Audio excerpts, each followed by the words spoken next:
Canada's GDP, we saw the GDP numbers this week. Canada's GDP is really driven by oil. You could see if you look at the GDP numbers going back to 2001, when we really started exploiting the oil sands, the GDP has just taken a completely different trajectory. My outdoors would be just going across the street. That is a very viable solution for our problems. That is nowhere near as expensive as what they're proposing now to try and keep business as usual. And it solves our housing crisis, and it solves our commercial real estate crisis.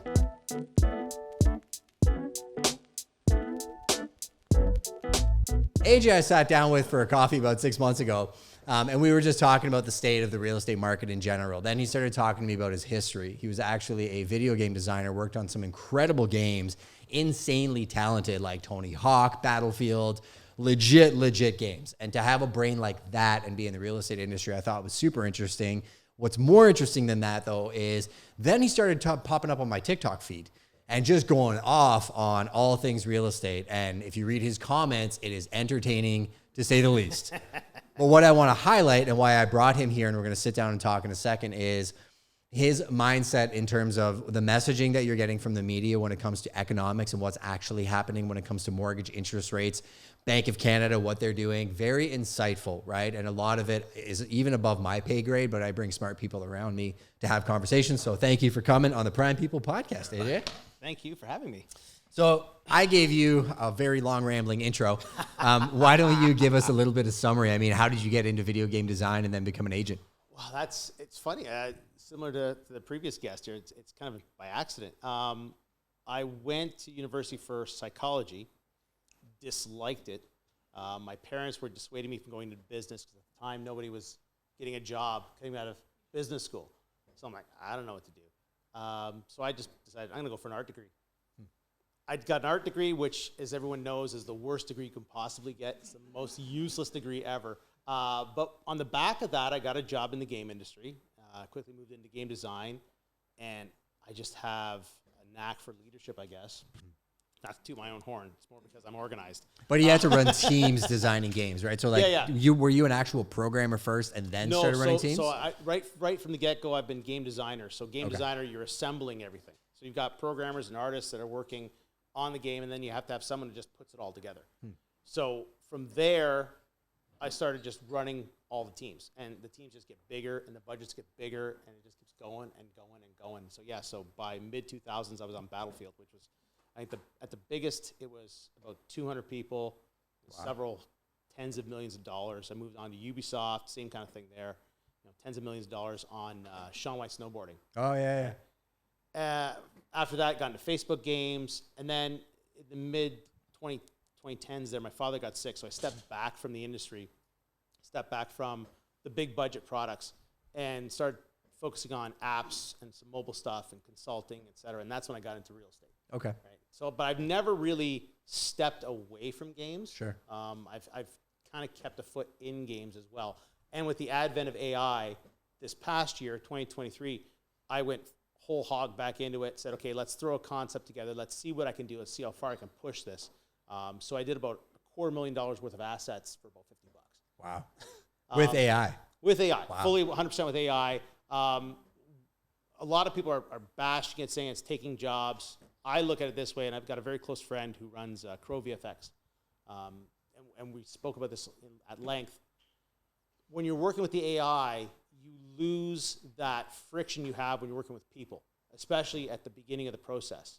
So when you're working with a concept artist, as an example, I don't know what I really want. It's often we'll hear directors say, I don't know, just give me something cool, which is a terrible thing to say to an artist, right? Because that's like a massive window of possibilities. Give me something cool. So at the same time, you're training the AI to give you a unique look. So it is like working with a person. But you don't have that friction. You don't have the arguments. They're not telling you that your idea is stupid, right? And you're getting work back at an incredible pace, right? And that's the biggest thing, is the pace that the work comes back at you. So, I put together the concept. I put together a script, similar to working with a script writer. You give them the idea. They'll spit something back. You go, that's not quite it. You rewrite parts of it, feed it back in. It feeds it back to you. You rewrite parts of it. And it's this constant cycle. So I I pitched that around the industry. I hooked up with, I don't want to talk about who the company is because I'm still under NDA with that company and we're still in conversations, but I hooked up with a company out of Japan. The plan was to do the game. So I had a release date for the game and an anime series as well because they had opened up an anime shop as well. So this would have been one of the titles out of their anime shop. So it was a show and a game. And it was all contingent upon the 2024 budget, which, of course, we all know how 2024 is going. So that got torpedoed in the first week of January. So I'm like, oh. So it's still sitting there. The conversation is still happening, but it's on the sidelines. And I want to highlight that for a second. Like, one reason I do this show is everybody is more than what you perceive them as. If you see somebody and you're like, that person's a real estate agent, you're putting a label on them without actually getting to know that person. AJ's got a skill set that I think is ultra unique. But you mentioned the 2024 budget, and I think you see that across all industries, right? Automotive, venture capital, real estate. Like, as I talk to business owners, a lot of people, I mean, they batten down the hatches from 2022 to where we're at today from the standpoint that everybody pulled back. Interest rates rose to the point where people couldn't afford to pay their mortgages in some instances and started looking for other ways to cut back. Well, maybe they're not buying the new car this year. Maybe they're not going on the trip. I had a long conversation with Mike Smith, one of my past mentors, and he was saying people aren't going to the restaurant as much, but communities will pick themselves up by the bootstraps and scrap their way through and figure out a way to make it work. And Mike was saying the same thing. Like, he doesn't like firing people, never did. So instead, opening up opportunities to cross work between Cools and Fellinis and all the different places, you find a way. When I hear your story, I think, okay, from an economic perspective, I wouldn't be shocked if within the next 2 or 3 years, budgets start coming back and things get taken off the shelf. But I want to stick on 2024 and the current state of the climate and why you think things went the way that they did. Like, what do you think was done right or wrong before we get into your crystal ball and you telling us exactly where everything's going? Yeah, I don't think it's necessarily a wrong thing, but there was a lot of liquidity pushed into the market for 2020, right, for the pandemic. And that money doesn't just evaporate. It circulates its way up. Right? We've heard about trickle-down economics. It actually works the other way, right? The money trickles its way up. And when you've got 5% return, that's no risk. Why risk it, right? If you've got $100 million or $200 million or $300 million to throw at things to try and make a profit, and here you go, 5% easy return, no loss, which is the big one, right? Like, in the game industry, you've got projects that are between, like, for, let's say, a console, like a PlayStation project, you're talking at minimum $25 million up to $300 million. I told him he should start a game the other day, and I was like, it's going to be what, like 50 grand? We got into it. Yeah, so it can get expensive, and then there's marketing on top of that. That's why Grand Theft Auto, the new one, they're over $1 billion on a budget, right? So if you've got $1 billion that you're looking to invest, and it's 5% guaranteed return, that's a lot of money. And when you're sitting there going, oh, I might not make a return on this investment, I might not make back my $1 billion, you put stuff on the shelf, right? And so that happens. We're talking about homes, and we're wondering, wow, this home's a great deal. It's $500,000. Yeah, okay. At this scale, it's easy to understand. Maybe I can afford the payment. Maybe I cannot afford the payment.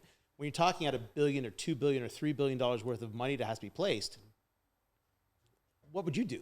I'd buy government bonds because it's guaranteed money, right? And that's what's happening. So the money's all going towards the government bonds, and it's coming out of everything else. You're absolutely right. On the drive here, we were having that same conversation, even on the real estate side, talking about this event specifically. Somebody was asking me about REITs and, people raising money. And I was like, a lot of those have gotten shelved as well, because if the gap is like 7 to 9% because the market's compressed and you can make 5 without any risk, a lot of people aren't going to invest in them. Right? The margin needs to be closer to 12 to 14% for people to realize that, yeah, once the bonds start coming down to a place where I'm not making as much and I'm kind of just keeping the same amount of money in the bank account, then the risk comes in, right? And I heard a great quote this morning, and they said lawyers are paid to tell you what you can't do. Entrepreneurs, investors are people that take all of that data and make educated risks against the marketplace based on something that they're good at. In your case, video games and what that looks like. In other case, some people pick real estate. In terms of, there's a lot of misinformation online. And every time a bank rate announcement comes, from all sides, right? I would say 100% from the media side, 100% from real estate agents, 100% from mortgage brokers that are just regurgitating headlines because they think that's what they need to do. Going back to saying what social media is fake in a lot of instances.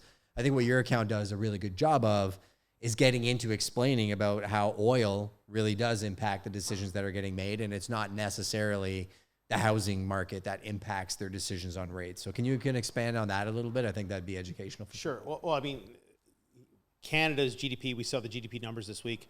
Canada's GDP is really driven by oil. And you could see, if you look at the GDP numbers going back to 2001, when we really started exploiting the oil sands, the GDP has just taken a completely different trajectory. Without what's happening in oil right now, the GDP would be in the toilet. Right, and it's right there in the report that our GDP was propped up by exports, and that number one export was the oil.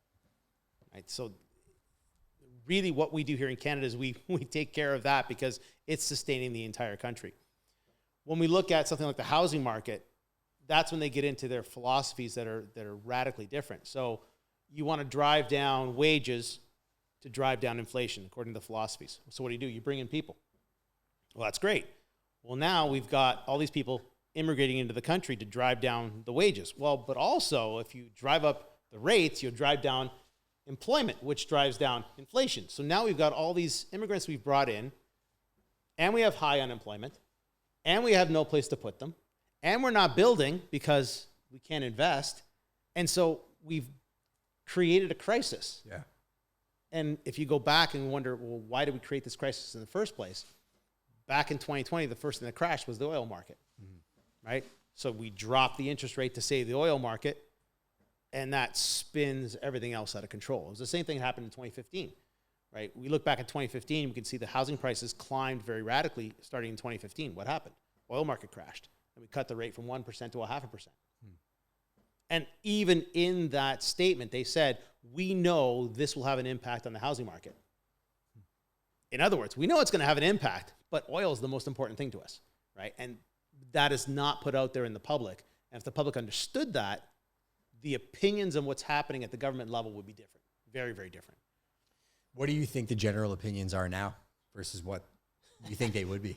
I think the general opinions are a lot of misinformation where people are pointing fingers at various heads in the government and saying, oh, it's your fault, and this is a savior, and that's a savior. And I think it's all misguided, right? It doesn't matter who we have running the government. As long as we're a petro nation, it's the oil that runs everything. And it doesn't really matter. Like, if we put Jagmeet Singh as an example, and the NDP, we put them in power. After the first day, they're going to realize that everything they want to do is going to be powered by oil. So they're going to lay pipelines, and they're going to have concessions for oil companies, and they're going to do everything they say they're not going to do, because we can't go to a green future without the income from oil. 2015, what was the reason that oil crashed? So in 2015... I watched a lot of his videos. I'm like leading questions, so you guys can watch them too. So yeah, there's a lot of them. In 2015, what happened was the United States started picking up as the number one oil producer in the nation, in the world, which is what they are right now.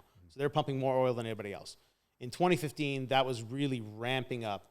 So OPEC decided to torpedo the market and increase production. By doing that, they put oil companies out of business in the United States, right? So it really did cause a problem. A problem if you're an oil company, right? For us as people, we're all like, woohoo, cheap rates, right? That's all anyone thought about. We didn't think about the long term, what would happen. We didn't think about, oh my God, houses are going to be double the cost. We didn't think about any of these things, right? And what happens? Well, we've seen it now. And I'm not, again, I want to say this because this can get political.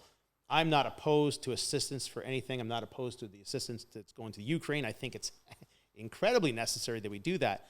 But this money has to come from somewhere. So you have to ask your question, where is the money coming from and who's it going to?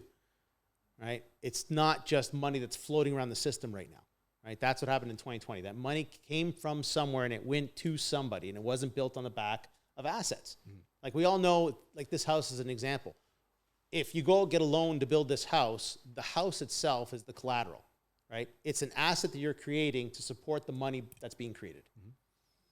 if you don't have that asset creation to support the money that's being created, you're now just devaluing the money, and the asset prices go up. Yeah, there was a recent post I saw where they were talking about how, well, technically we didn't print money because yeah, we'll expand on that in a second, but it's true, right? Is, you know, we asked where the money come from. I'm like, I do think a lot of people think we can just create the supply without realizing that it is going to have a longer term impact. I think recognizing that the markets, we don't live in a bubble. We're not just in the real estate market, and that at that point in time, I remember when the rates were 0.5%, or definitely when they went down to zero, pretty much. I was like, this isn't going to end well in terms of like, this isn't a healthy market for the long run, and people are spending money they do not have because it's not a saving economy. Like, our parents grew up with rates that were in the teens, and you saved 10 to 20% of every dollar that you made, and you learned to be fiscally responsible, and that's how you saved, and then that's how you ended up buying a house. And that world that hasn't really existed since, I would even argue, 2013, 2014, as soon as we're sub 3%. Like, well, I'm losing money if I'm just having it sit in the bank. Like, I have to deploy it. Leverage is king. Leverage is king. Invest with other people's money and just leverage everything, right? And then all of a sudden, major world events happen that affect the price of oil, among other things. And I think there is a key that the answer relies in everybody coming together with a solution versus bipartisanship and identity politics. And I think that plays a huge part into the issues that we face as a culture today, where it's me versus you. It's the haves versus the Leafs. Like, outside of politics, whatever beliefs you have, a lot of times people refuse to open the door to conversation because they just label the other person as an other, and they're not willing to have a conversation about a solution. So that said, from a housing market perspective, with the world and the economic state that it's in today, do you see a light at the end of the tunnel, or a path that we could go down to increase housing, increase affordability, create a better community? Yeah, it's a complicated question. As far as increasing housing, et cetera, there is no other way other than creating a situation where the debt for that investment is less expensive. How we get there, I don't know. There's a million different ways. The reality is that we have a world where it's haves and have-nots, and we are thankfully among the haves, right? And there's a lot of people on this planet that are looking to become part of that. They're leaving the have-not locations. As I mentioned, so Joanna's from Venezuela. Venezuela has seen 8 million people exodus the country. It used to be the richest country in Latin America, right? And then through mismanagement, they've become the poorest country of Latin America. And it's funny that right now... How long? Like, what was the time frame that happened in? So when Chavez was elected, so that was mid-2000s. So just before 2008. Because they had banked on oil going upward constantly. And unlike Norway, so Norway, what they do is they take their oil revenue. I'm sorry, this complicates things or makes it really boring, but they take their oil revenue, they put it into a sovereign fund. That money is then invested, and the return on those investments is what they use for funding the government, right? Sure. So the money from oil doesn't get used up, right? What Venezuela did is, like, money's coming in from oil, we're going to spend it. It's never going to end. This is a gravy train. It's never going to end.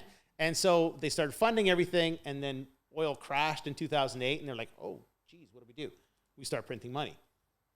They're on track this year alone for 230% inflation. Wow. But they've already lopped, I think it was 8 zeros off of their dollar, off of the Bolivar. Wow. Yeah, it's like, so my father-in-law was an executive at Sony, and he had a great retirement in Bolivar. Wow. And not anymore. It's all gone. It's all gone, right? So it's a complicated situation where we go down this road of, I'm not opposed to the assistance that had to be done for the pandemic, but it's a complicated road that we've gone down, and there's no easy recovery from that, right? What's it going to mean for housing? Well, we're going to be back to business as usual very soon. We have to be. And once we go back to business as usual, yeah, maybe we won't see 2022 pricing next year, but it's not gone forever. People say it's going to be like the 90s. No, it'll be a slow recovery back, because real estate, like gold, like any other asset, as money's created, that asset value goes up. Yeah, and I think that's what I kind of have drawn from all the different people that I speak to, because I try to not live in echo chambers and, look at, is there data that supports the fact that if I'm advising my clients that we got to tighten up, because I do think there's going to be a 20 or 30% drop every year for the next 5 years. And I personally tend to see the opposite, not because I care if the markets rip up or down. I'm going to be in business one way or another. People will buy and sell houses regardless of if house prices are going up or down. And I intend to sell them and do the best job that I can. But when I look at the roadmap ahead, I think we're going to go through another year of people tightening up, making sure they're getting more fiscally educated, being in spaces like this and just listening to different voices and, having discernment in what they're absorbing from the media, rather reading the headline, not reading the actual article or looking at the sources, and then going to a dinner party and saying, oh my God, did you hear this, without actually reading the article. At least we're getting more of an educated population. You touched on something else too. I have a very high level military client that I called actually when the war broke out overseas. And I was like, hey, you call me for real estate updates twice a month. I need an update from you. Like, genuinely, I'm like, is there something I need to be concerned about from like World War III perspective? What can I do to batten down the hatches for my family? And he said, I can live anywhere in the world. He walked buildings when they were looking for weapons of mass destruction in Iraq. Like, he's that guy. He's like, I can live anywhere. Canada has food. We have oil and energy. He's like, we have rule of law, despite if you agree with that or not, compared to the rest of the world. Nobody's coming to take your house from you tomorrow with a gun. And he said, we're not really on the stage in terms of being a player. It's like, we're not in any major wars. We're the goofy uncle people forget about until we show up in some meeting. And then, yeah, sure, we have special forces that goes and helps. And like, we make an impact, but not from a world stage perspective. So I do think all those things considered, a lot of people are going to want to come here. And they're going to look at cities. If you want to live in the cities, they're going to look at rural markets like this as an option. They're going to move to rural markets. And we're still going to be in a massive pressure crunch of providing housing for people, be it rental stock or ownership stock, and providing gainful employment, and more than anything, becoming productive as a society, which we've lost. Like, over the last 10 years, people wanting to use their time to develop skill, to trade for money and be paid well for that money. I think there's a balance that's going to happen between companies as well as the workforce, that people are going to be forced, I think, to create the opportunity. But I'm pretty confident we will. Like, I think people and humans are pretty resilient, right? Yeah, I think so. I think one of the biggest, I mean, this is now going maybe way out there, but I think over the next 10 years, probably the biggest change we'll see is, we're seeing it right now, is the fight against climate change, right? I'm sorry if you don't believe in climate change. I'm one who does believe in it, given the fact that we have no ice on the lake this year. And we haven't had ice on the lake for a while at peak ice season. So I'm kind of thinking we have climate change. We're fortunate here in Canada. We're probably going to benefit from it, like the beautiful weather we have in the middle of winter. But not everyone is going to benefit from it. And you're seeing the major players, as far as auto manufacturers go, they're pulling back from EV.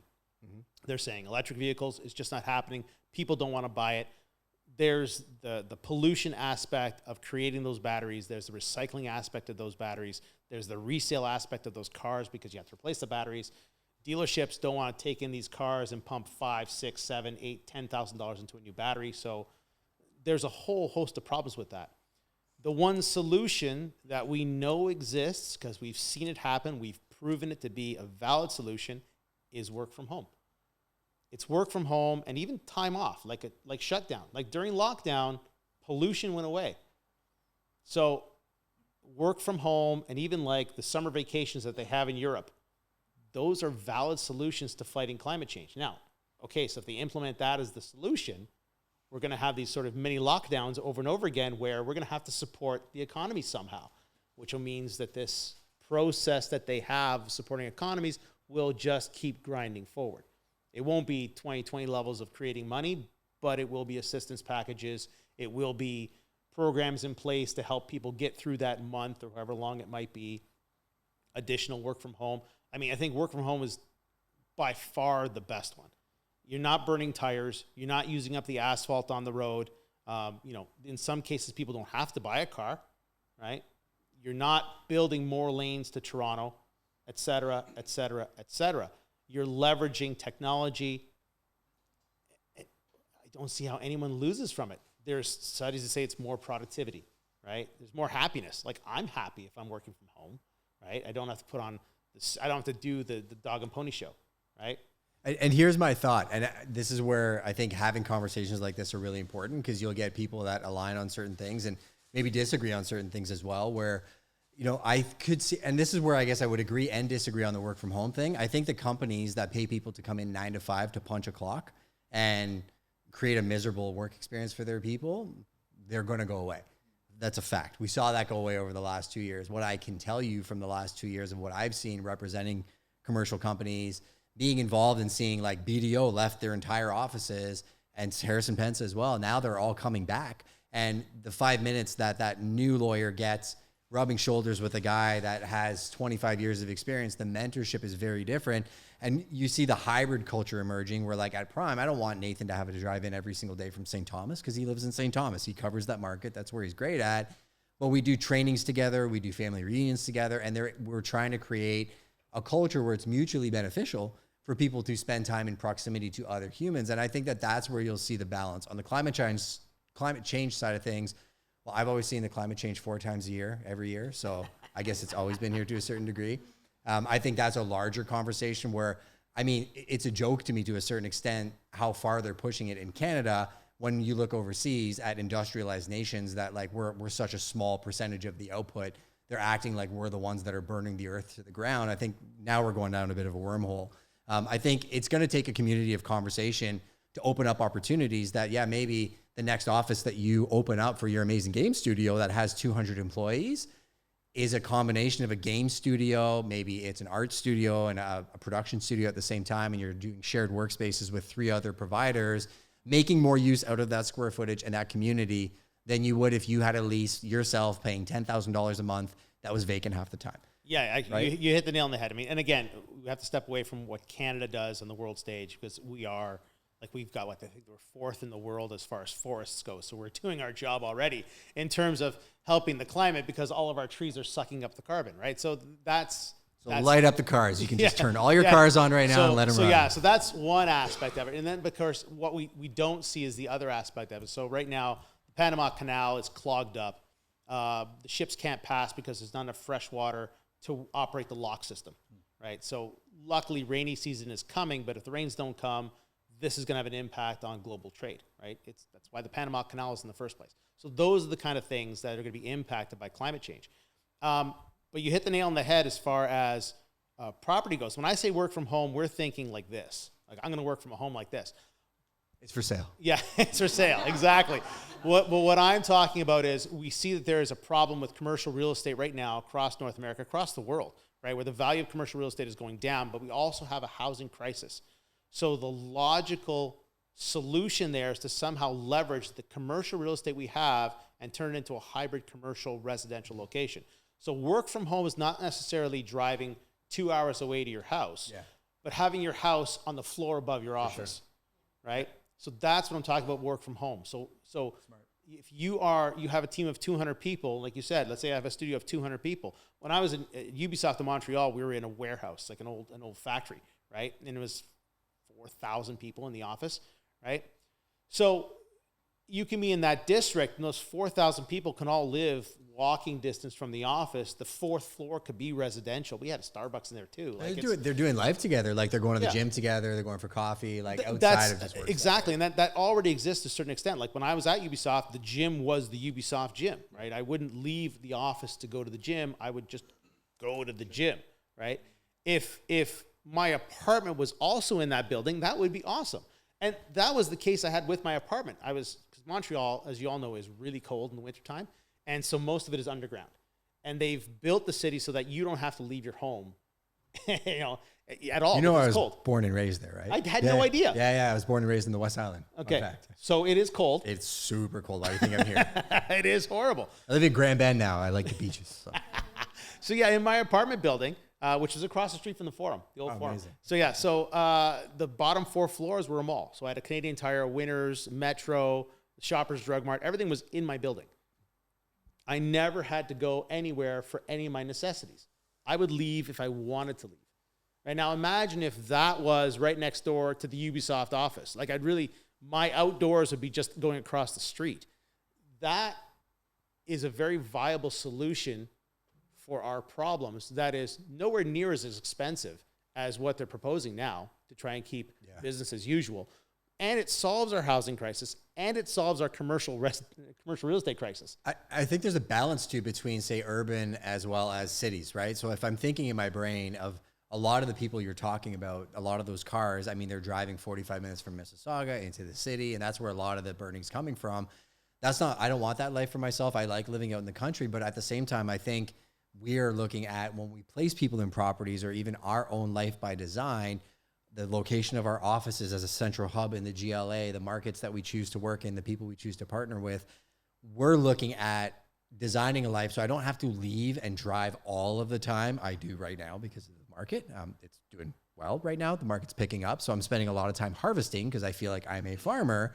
But in my downtime, a lot of times my day-to-day activities are within a 15 or 20 minute proximity. And I think when people are looking for a home, like, do you go to church? Are you going to go to aquatics? Are you going to go to gyms? Like, you should be thinking about that as a real estate agent and helping your people build a life by design, be it they want to live in a city and want that lifestyle or rural.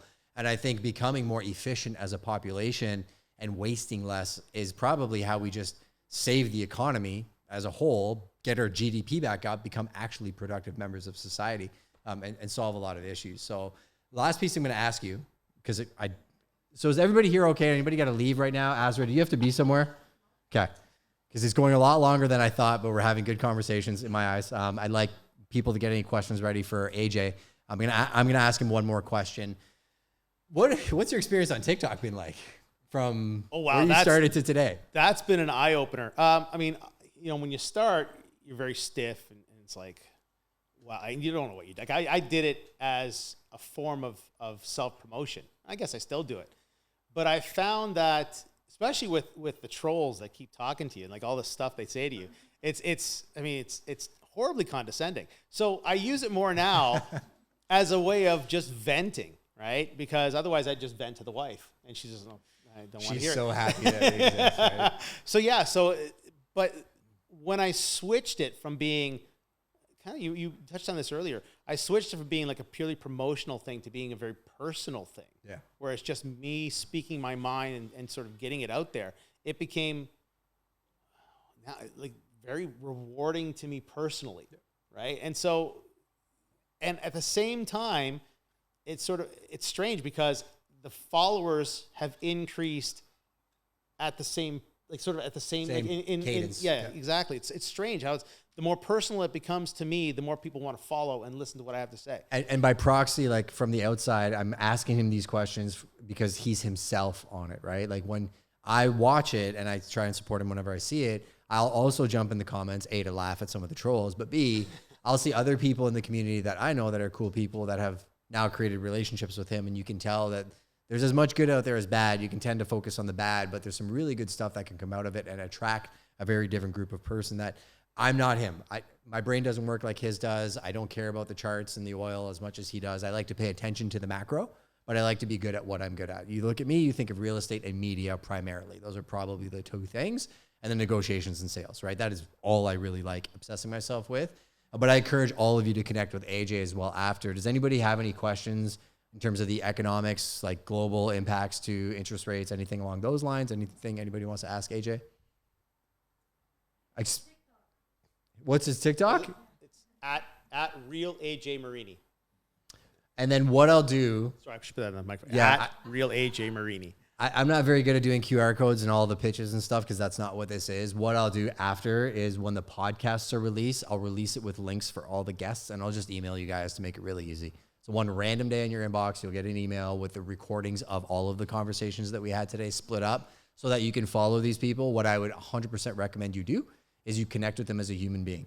They're here talking with me because we built a relationship, but I also think a guy like Darren Voros is a wealth of knowledge for somebody that's an up-and-coming developer, somebody that's interested in investing, and you'll get a very different level of access to Darren. I hope I'm not putting you kind of on the spot because you were in this space, right? And I appreciate you guys making the time. So thank you, AJ. Thank you. Appreciate it.